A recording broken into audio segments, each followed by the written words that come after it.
کوٹلی لوہارا سے خبر شامل کرتے ہیں ہمارے سی1 نیوز کے نمائندہ میاں اجمل محمود سے۔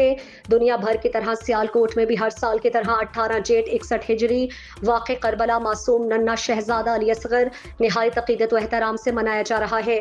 دنیا بھر کی طرح شہر اقبال میں بھی شہدائے کربلا اپنے روایتی انداز میں جگہ جگہ پر پانی کی سبیل لگا کر منایا جا رہا ہے، جس میں ہر طبقہ فکر نے بڑھ چڑھ کر حصہ لیا۔